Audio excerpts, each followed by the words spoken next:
Nós estamos aí com a nossa série expositiva de Lamentações. E cá para nós, vou te falar, viu?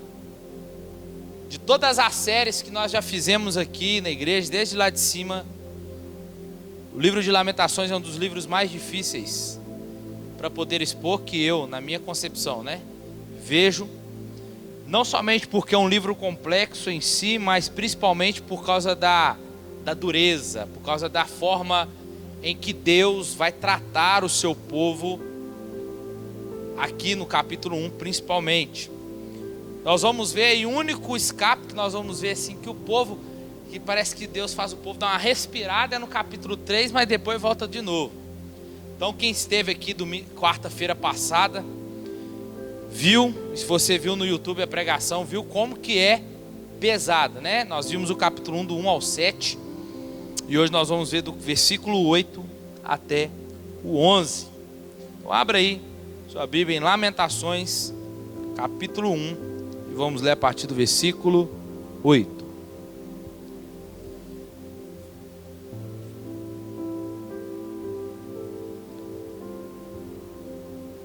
Só.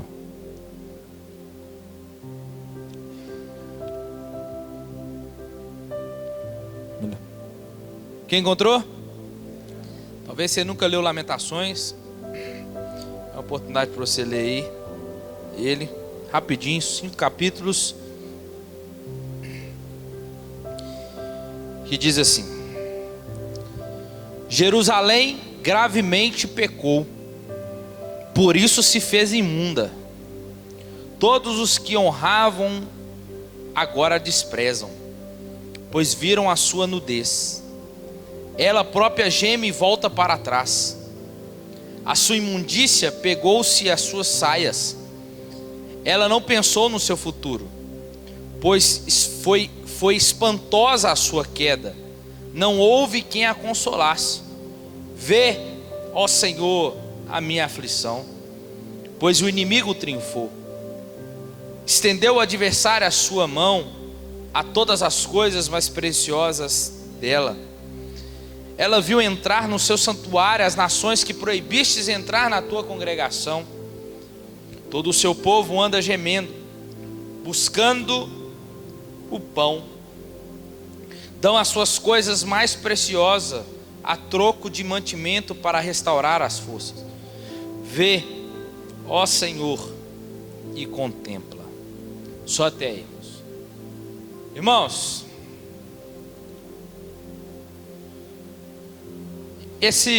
Essa parte desse capítulo 1 vai tratar sobre a agonia de Jerusalém.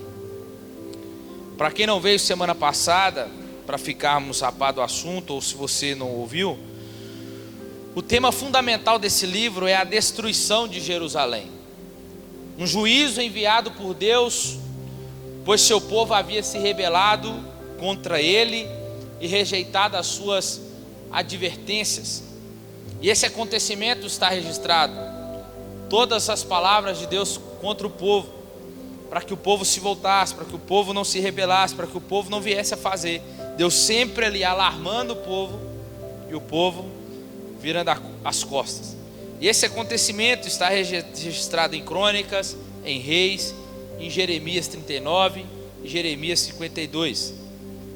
E Nabucodonosor e seu exército babilônico invadiram Judá e levaram cativos. E nós sabemos a história, que primeiro veio o Império Assírio, levou o Reino do Norte embora. Depois daquela briga lá que houve, depois que Davi morre, Salomão assume, e o filho de Salomão, vai haver aquela briga entre eles lá.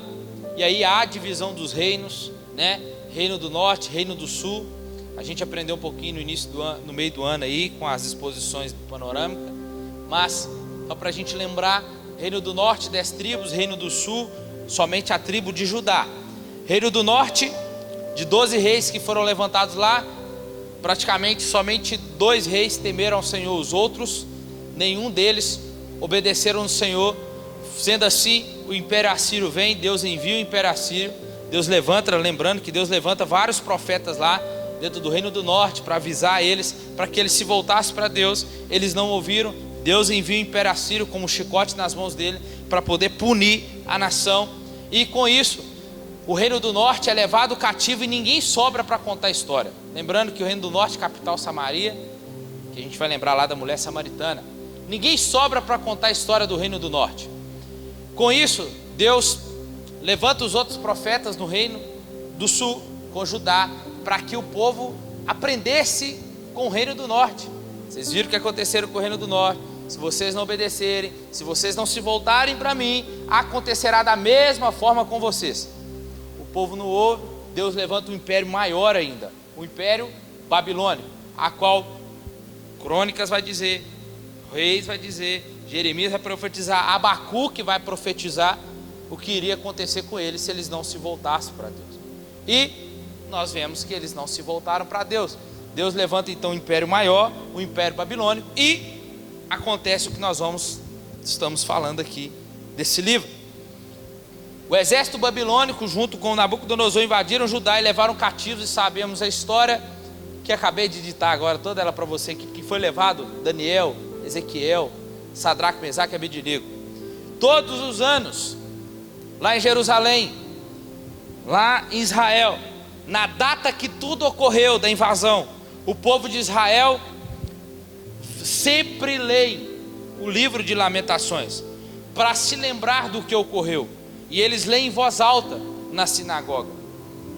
E acredito que isso deve ser importante para eles, para que eles não esqueçam o que um Deus irado faz diante de um povo, ou pessoa, ou uma nação, que se rebela contra ele em pecado, rejeitando a sua palavra. E que nós não venhamos pensar que isso mudou hoje, porque o mesmo Deus de Israel de antes é o mesmo Deus de hoje. O mesmo Deus de antes que se irou é o mesmo Deus que se ira nos dias de hoje contra o pecado e contra o pecador que não abandona o pecado. Ele se ira contra o pecado este que nós não nos arrependemos e abandonamos. Ao escrever esse livro, o autor, que alguns dizem ser de Jeremias, outros dizem ser Ezequias, não sabemos ao certo quem foi, mas não podemos afirmar, mas muitos dizem que pode ser Jeremias, por ele ter sido de fato um profeta chorão, e esse livro é escrito sobre a lamentação, onde o lamento, são 5 lamentos que são escritos aqui, lamentos estes que vão falar do povo e do que Deus fez com esse povo, um juízo sobre a vida deles. E quando ele escreve esse livro, expressa sua tristeza pela destruição da cidade. Para ele, é como se 40 anos de ministério, que foi no caso de Jeremias, fiel, tivessem sido desperdiçados, porque o povo não deu ouvidos a nenhuma mensagem, nem dele e nem de outros profetas como Isaías. Calamidades ocorreram em decorrência do pecado do povo. Havia transgressão por causa que eles fizeram alianças, sabendo muito bem quais seriam as consequências dela, e se eles persistirem no erro, em sua rebelião a Deus, Deus enviaria os babilônios. Aí surge talvez a pergunta, quando a gente olha para isso aqui: aonde está Deus? Será que Deus deixou de amar o seu povo para fazer tudo isso que ele fez? Para punir o seu povo? O Salmo 137, que é o contexto dessa, assim como o Salmo 126 é o contexto da volta deles do cativeiro, o Salmo 137 nos traz como os exilados estavam em seus sentimentos. Olha lá: junto aos rios de Babilônia nos assentamos e choramos, lembrando-nos de Jerusalém, de Sião. Nos salgueiros que há no meio dela, perduramos as nossas harpas, pois aqueles que nos levaram cativos nos pediam canções, e os que nos atormentavam que os alegrássemos, dizendo: cantai-nos um dos cânticos de Sião.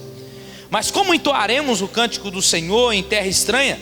Se eu me esquecer de ti, ó Jerusalém, esqueça-se a minha destra da sua destreza. Apegue-se a minha língua ao paladar, se não me lembrar de ti, se não preferir Jerusalém a minha maior alegria. lembra-te, ó Senhor, do que fizeram os filhos de Edom no dia da queda de Jerusalém. Diziam: arrasai, arrasai até os seus alicerces. Ó filha de Babilônia, condenada à destruição, feliz é aquele que te retribuir pelo que nos fizeste. Feliz é aquele que pegar em teus filhos e der com eles nas pedras. O povo está lembrando em todo o tempo de Jerusalém. Como diz aquele ditado, só dá valor depois que perde. E de fato eles estão aqui agora, valorizando o tempo que eles tinham e hoje não tem. Agora eles não têm mais o templo para poder adorar, agora eles não têm mais o templo para orar, agora eles não têm um templo mais para sacrificar, eles não têm mais o templo para adorar a Deus. Eles não têm mais a cidade, que é santa. Tudo foi sucumbido pela Babilônia. Contudo, o povo de Judá, acontece com eles porque eles confiavam em falsas esperanças. Eles confiavam na dinastia de Davi, no templo sagrado e a ajuda no Egito. A dinastia de Davi, eles achavam que o povo achava que nada poderia acontecer com eles, porque lá é o trono de Davi e a promessa. Mas eles esqueceram que a promessa iria se cumprir na pessoa de Jesus. O templo, eles achando que o Senhor não permitiria que nada acontecesse ao seu tempo, mas aconteceu. Eles confiavam em a última instância, que era no Egito, em ligações políticas, alianças políticas. Só que isso não passava de uma ilusão, porque pelo que eu saiba na Bíblia, todas as vezes que a gente vê, igual Abraão buscou ajuda no Egito, entrou em apuros. Israel, durante a sua peregrinação no deserto, sempre fazendo o quê? Desejando voltar para o Egito. Mas sempre que Israel colocava sua fé no Egito, essa nação mostrava um bordão de cana esmagada. Judá, irmãos, esperava que o Senhor protegesse a dinastia real e honrasse a aliança feita com Davi, dizendo: nada vai acontecer conosco. Mas não queria que honrasse a aliança que havia feito com a nação antes de Israel entrar na terra prometida. O direito de Israel sobre a terra, olha, escuta isso aqui. O direito de Israel sobre a terra foi adquirido por meio da aliança de Abraão, mas a posse e o desfrute, o usufruto dependia da obediência deles à aliança com Deus. O Senhor deixou muito claro que a obediência de Israel à aliança seria para eles a garantia de proteção contra os seus inimigos, de bênçãos abundantes como fruto do seu trabalho e de alegria e a paz do Senhor. Contudo, se Israel desobedecesse, o povo sofreria seguidos juízos, até que um dia o Senhor iria tirar eles daquela terra e levaria a um país estrangeiro. O que vemos em Lamentações é exatamente o julgamento de Deus, predito em Deuteronômio, predito em Levítico. Irmãos, assim também é conosco. Deus tem uma aliança conosco, amém? E nós temos que entender que os frutos dessa aliança obtida por meio de Jesus só serão adquiridas por meio da nossa obediência. Mas se nós o desobedecemos, sofreremos juízos. Talvez a gente pense que aqui não, ainda não, mas tem um juízo final nos esperando. O Senhor é sempre fiel à aliança que Ele faz, quer para abençoar os obedientes ou quer para disciplinar os desobedientes. Sua palavra nunca vai falhar, tanto para quem é obediente, bênção, tanto para disciplina para aqueles que são desobedientes. Irmãos, e perdemos tanto por ser desobedientes e agirmos como Deus. Muitas das vezes nós agimos como se Deus estivesse longe, longe, longe, mas Ele está perto, e a qualquer hora Ele pode se colocar em oposição contra nós, como veremos assim. Porque se Deus é por nós, quem será contra nós? Nem a morte, nem a vida, nem a espada, nem o porvir, nada Mas e se Deus for contra nós? E aí? E agora? Quem pode nos ajudar? Lamentações está para nos mostrar quem Deus é. O Deus que pune pecado este quando não é confessado e abandonado. E Ele nos mostrou nessa primeira parte do capítulo 1, a qual Nicos pregou, o que acontece com uma nação quando esquece do seu Deus, se voltando e se deleitando no pecado. Pecado este que não nos traz consolo, nem guarita. E aquele que é o nosso consolador está totalmente distante do seu povo. Isso mostra para nós, irmãos, quando entregamos ao pecado, pecado esse que nos promete liberdade, que nos promete prazer, alegria, mas o pecado que nos promete tudo isso e tira tudo isso de nós, o que é o que nós queremos. Tudo isso é momentâneo. Pecado estes que nos promete liberdade, mas uma falta de liberdade. Porque quando o pecado é consumado, nós vemos que quantos somos presos dele, prisioneiro dele. Pecado este que nos promete alegria, mas uma falsa alegria. E quando nós olhamos lá para dentro de nós e vemos o quanto somos tristes. Pecado que nos promete, mas tira de nós tudo. E no final, é o texto que nós lemos aqui nessa noite. Vamos lá. Aí nós estamos diante de uma agonia. Jerusalém gravemente pecou, por isso ela está imunda. Todos que honravam agora estão desprezando ela, pois viram a sua nudez, e ela está gemendo. O povo está em aflição, e o escritor na descrição nos mostra uma agonia, uma vergonha, coisa que o pecado nos traz. Uma explicação para o sofrimento de Jerusalém. Irmãos, e não existe nenhum argumento contra este sofrimento, mas uma aceitação do povo. O povo sabe o porquê que eles estão passando aquilo. O povo está totalmente ciente o porquê que eles estão passando aquilo, porque Deus o avisou. Deus avisou eles tantas e tantas vezes. Deus levantou vários e vários profetas. Então eles não estão preocupados, eles não estão dizendo: Deus, tira de mim esse sofrimento. Não, eles estão cientes deste sofrimento. Então está havendo uma aceitação deles. O texto diz: Jerusalém pecou gravemente. E seria um grave erro, irmão. É um grave erro que ela teve. Um pecado que abarca e impacta outras pessoas. E no final de contas, esse pecado grave foi de um povo não cumprir as normas estabelecidas pelo Senhor. Assim causou danos à majestade e à autoridade de Deus. Lembrando que quando nós pecamos primeiro contra Deus e depois contra o corpo. Quando o filho pródigo volta para casa, o que ele diz para o pai? Pai, pequei contra os céus, pequei contra ti.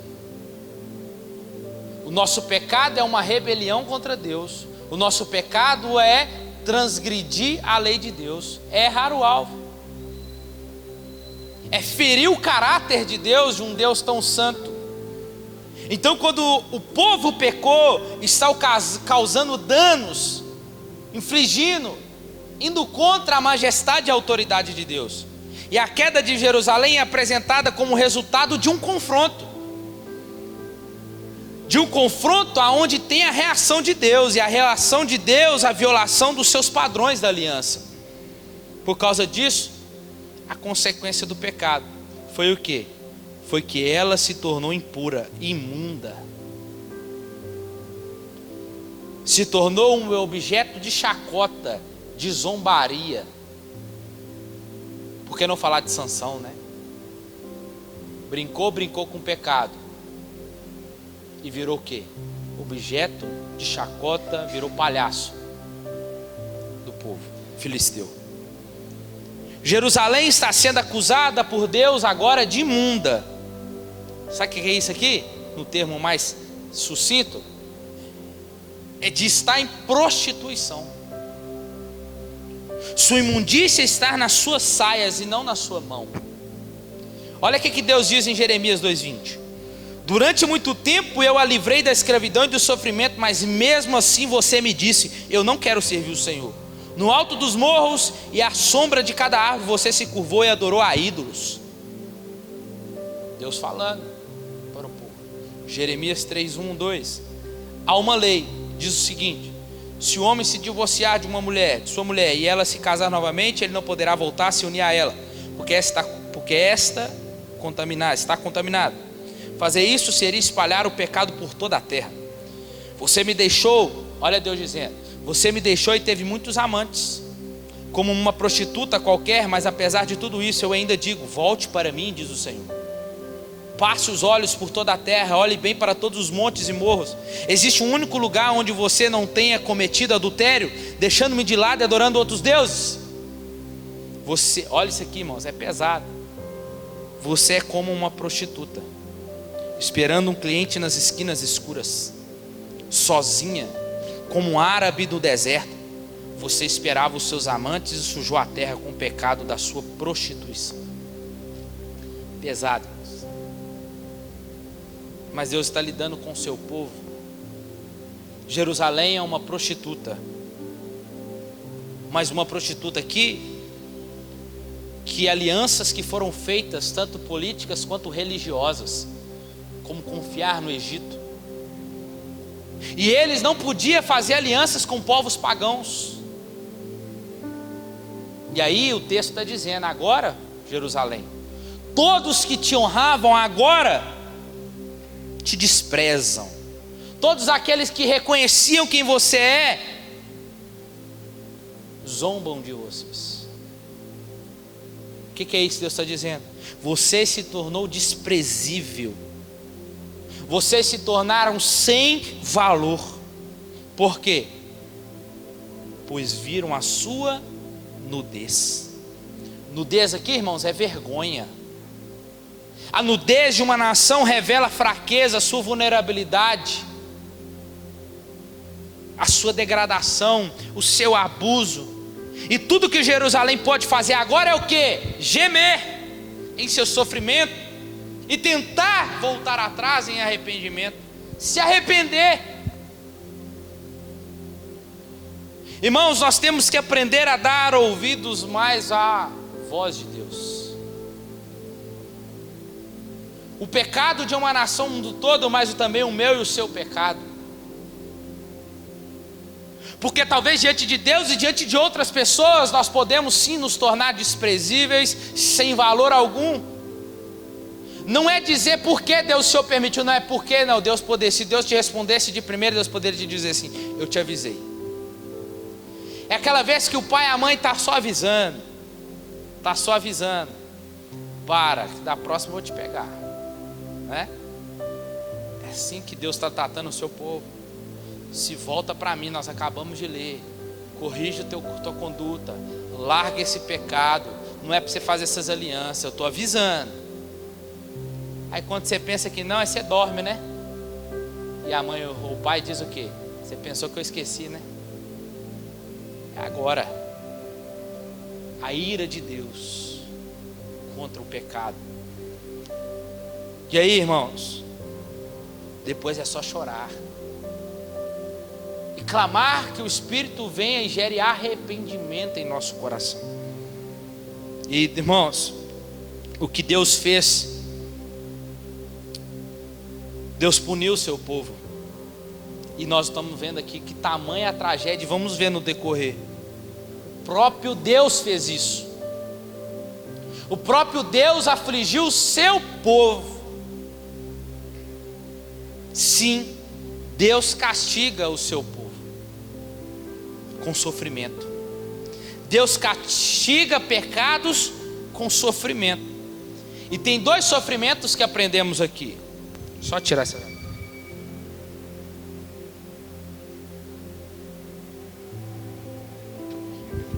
2 sofrimentos que aprendemos aqui. Primeiro, o sofrimento fruto da providência divina.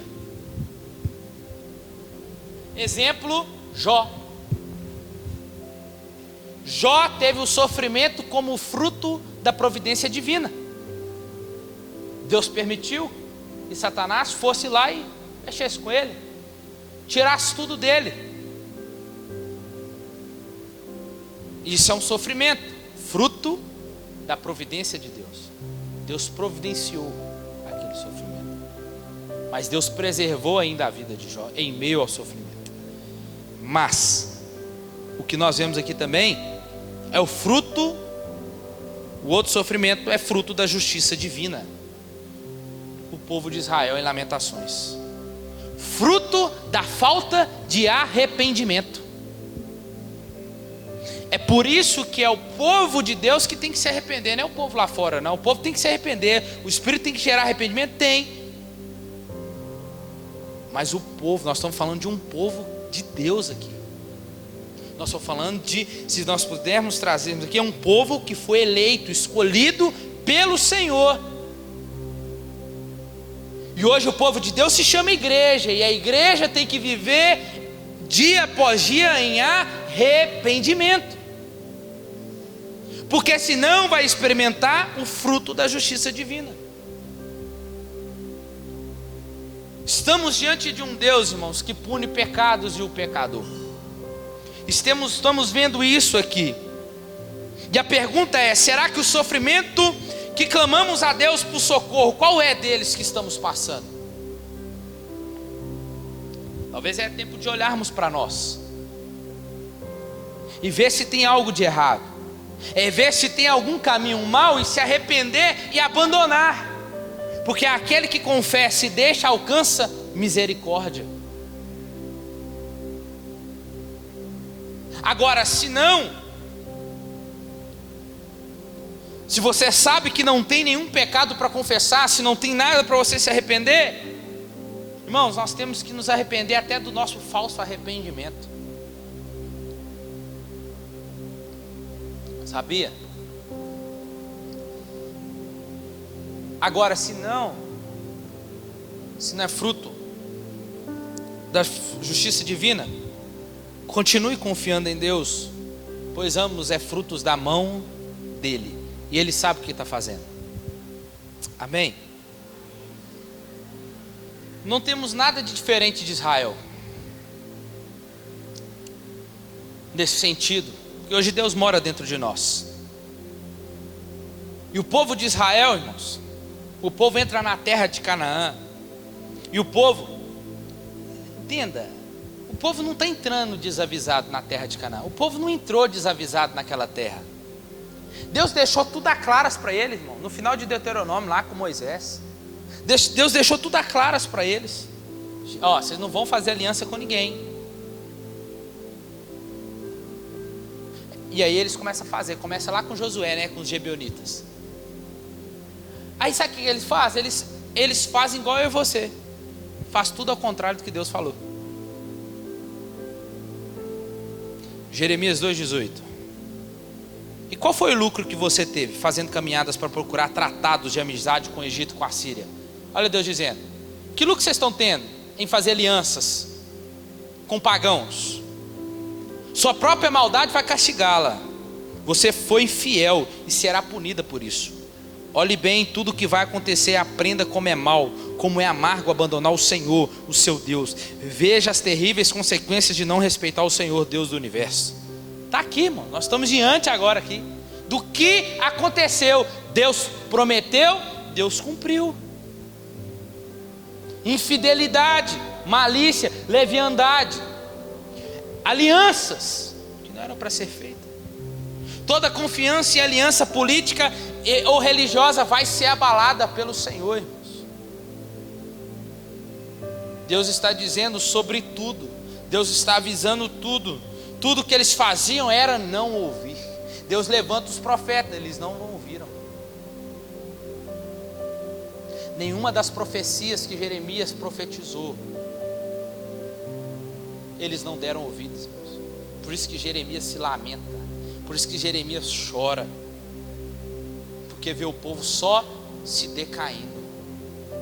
Jeremias chora porque diante de ver a sua nação não dando ouvido, e Jeremias sabendo o que iria acontecer com eles, eles preferiam ouvir, sabe o que? Outros pregadores, outras mensagens que amassageavam o ego, outras mensagens que pudessem falar que Deus não leva em conta o nosso pecado, que não tem nada a ver, né? Não, isso não tem nada a ver, não tem problema nenhum. O importante é que você está na igreja, o importante é que você está congregando, a sua vida em si não tem problema. Vai vendo. Irmãos, eles preferiam ouvir. Eles procuravam aquilo que eles queriam ouvir e não o que precisavam ouvir. Só que tudo bem, nada iria impedir a ira de Deus de ser derramada, que é o dia que Deus se coloca contra o povo. Irmãos, quando a gente terminar de ouvir uma mensagem, um sermão, Deus está falando conosco. Quando você está lendo as Escrituras, Deus está falando com você. Dê ouvidos, ouça, coloque em prática, porque senão Deus se colocará contra nós. Deus leva em consideração o nosso pecado, então não vale a pena pagar o preço para ser infiel a Deus. Não vale a pena. Aí talvez você diz, não tem problema, não tem nada a ver. Não, aquilo ali, não, vou naquele lugar lá só um pouquinho. Aquele lugar lá eu vou lá só para não perder os meus amigos, os meus colegas. Eu vou mentir aqui, porque senão eu vou perder meu emprego, eu não posso perder meu emprego. Irmãos, sabe o que o povo está querendo? É como a gente quer muitas das vezes. Nós queremos ter paz com os homens do que ter paz com Deus. Mas aí, Deus não vai deixar barato. Deus é longânimo, mas acalma.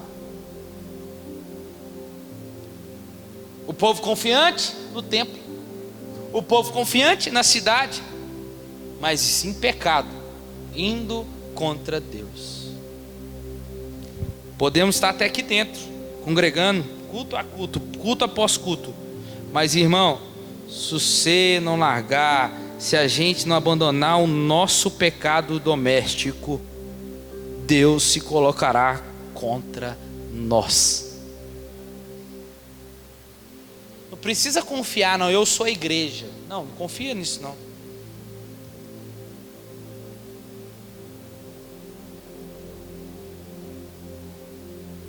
Porque eles diziam, a gente tem um templo, a gente tem Jerusalém, está ótimo, até que Deus aparece.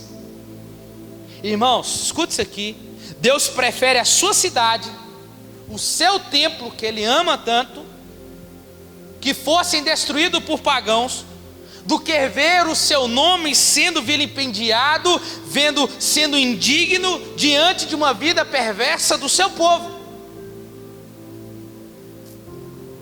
Deus prefere ver o seu nome, irmãos, continuar a ser santo, do que se tornando impuro por causa do pecado do seu povo. Irmãos, nós temos que acordar. Deus está nos vendo e Ele pode estar contra nós. Mas Edgar, isso é no Antigo Testamento? Sim. E tem no Novo também? Tem. Hebreus 10, 9, 29, 10, 29.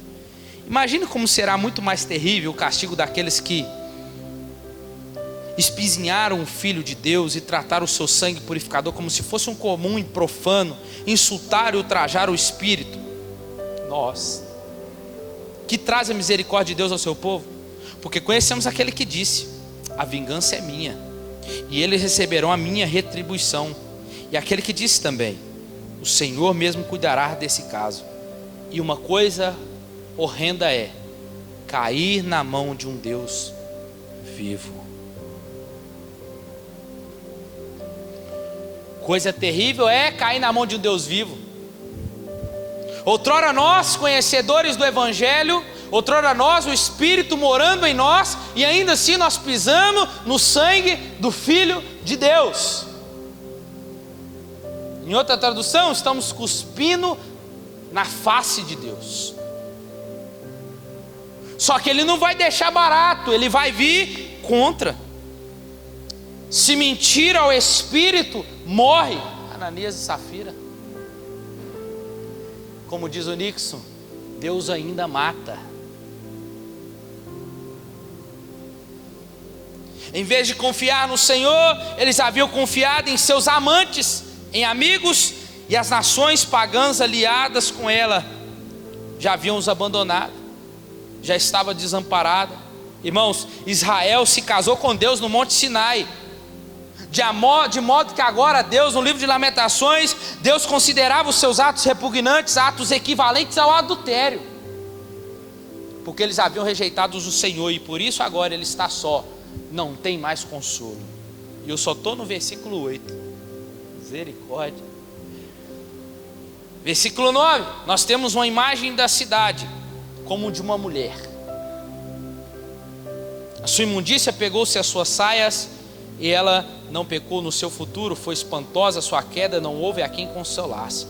Impureza que ela agora está, tão absorvida pelas circunstâncias que a afetam, que se esqueceu de sua aparência e não percebeu que as suas saias, que é isso? As partes inferiores das suas roupas ficaram manchadas, eles não perceberam. Essa impureza ritual fazia com que os outros evitassem contato com ela. Jerusalém estava vivendo como não existisse o amanhã. Parece que muitos de nós pecamos hoje como se não vai existir amanhã. Israel estava vivendo dessa forma, como vivesse hoje, pecasse hoje, como se não teria que prestar contas amanhã com Deus. Assim, agiu irresponsavelmente, sem se preocupar com o que aconteceria em seguida. Ela não pensava no seu fim, e por causa disso ela caiu. É por isso que a Bíblia nos ensina que quem está de pé, cuidado para que não caia.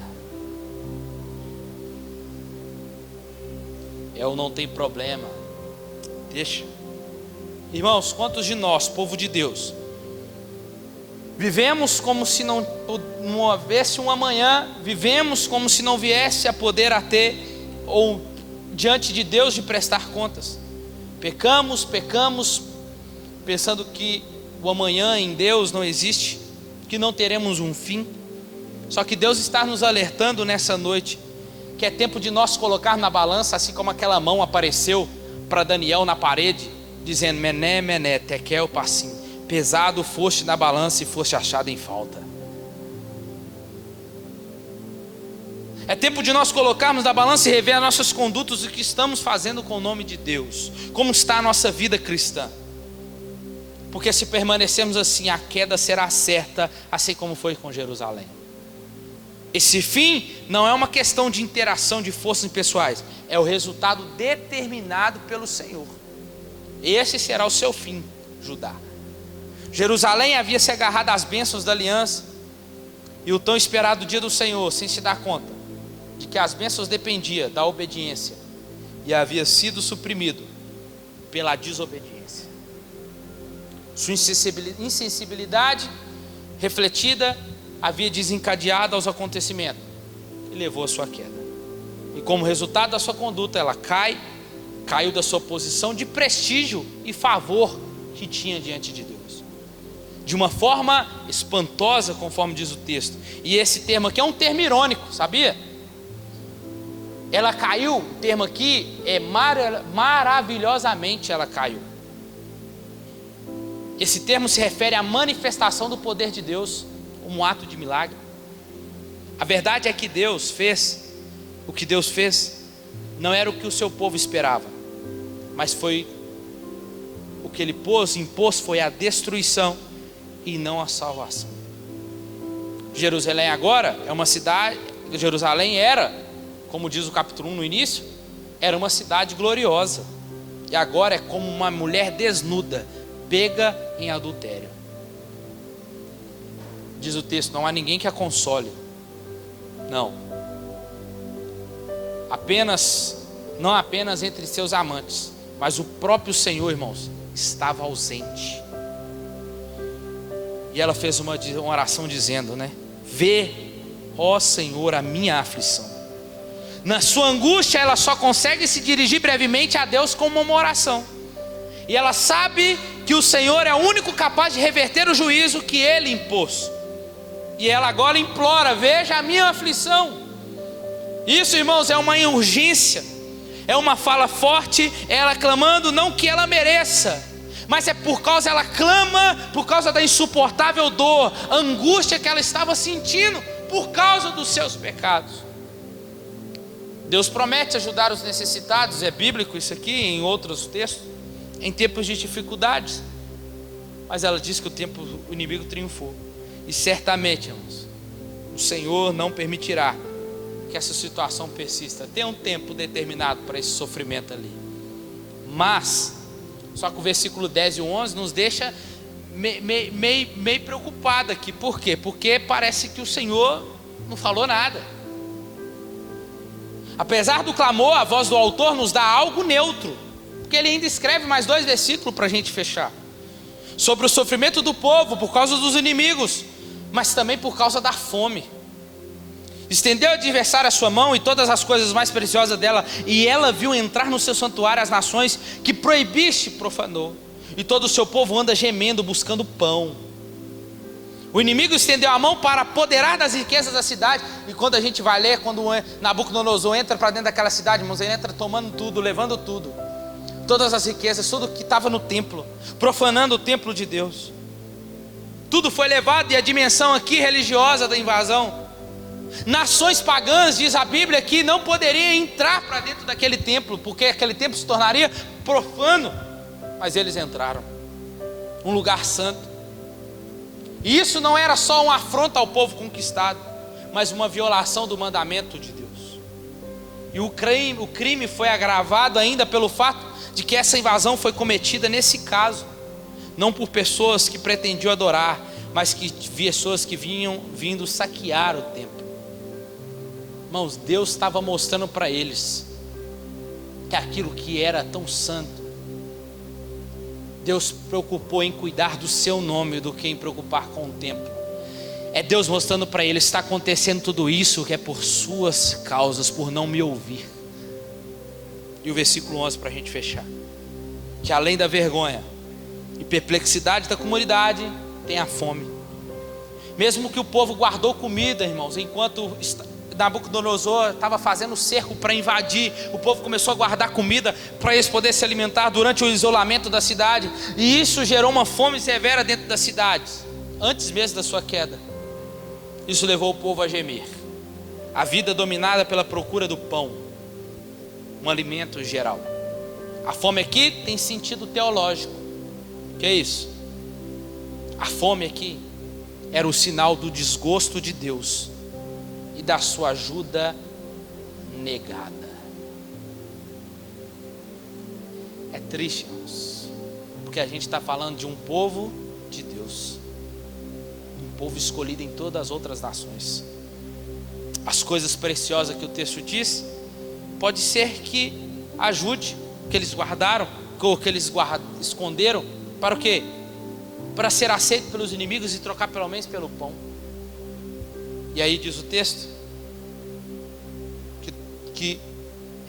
que troco de mantimento para restaurar as forças. Vê o Senhor e contempla pois eu sou desprezado.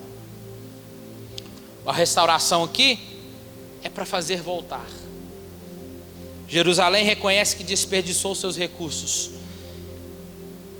desperdiçou suas oportunidades e que agora não tem mais valor em nada. Agora deseja que o Senhor veja o seu sofrimento. Senhor, contemple a nossa necessidade. E talvez isso leve ele a agir em misericórdia. Mas sabe o que eu vejo aqui, irmãos? É que não aparece uma terceira voz no texto. Deus não responde. Mais duro do que o sofrimento da invasão é o sofrimento de não ouvir Deus falar mais. Pois ele, Deus, se retirou daquela cidade que Jerusalém do hebraico significa habitação da paz. Jerusalém esta que desde Davi, quando Davi ganha a guerra, Deus manda, ele vai levar a cabeça do gigante para Jerusalém. Cidade esta que quando Davi assume o reinado, ele quer trazer a arca para Jerusalém.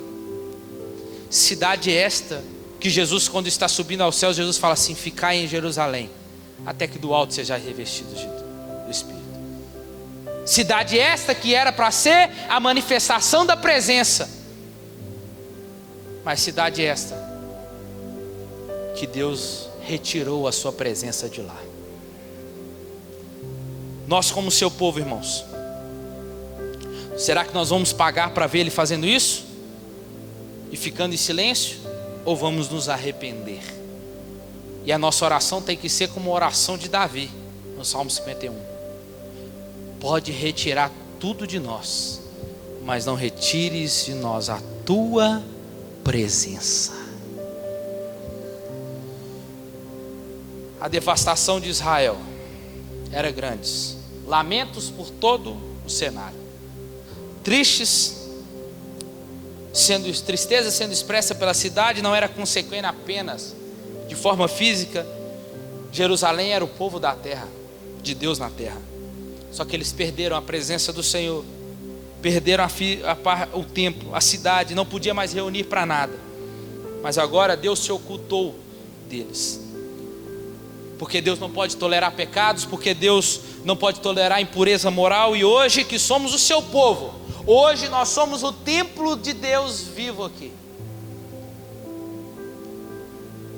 Nós devemos nos separar desse tipo de contaminação, se quisermos ser aceitos por Ele e servi-lo a Ele de maneira aceitável. Irmãos, com isso não podemos achar que somos imunes às circunstâncias da vida, que naturalmente causam tristeza e angústia. No entanto, o nosso lamento deveria ser sempre fundamentalmente diferente da tristeza do mundo, em virtude da esperança, porque eles têm uma esperança diferente de Cristo.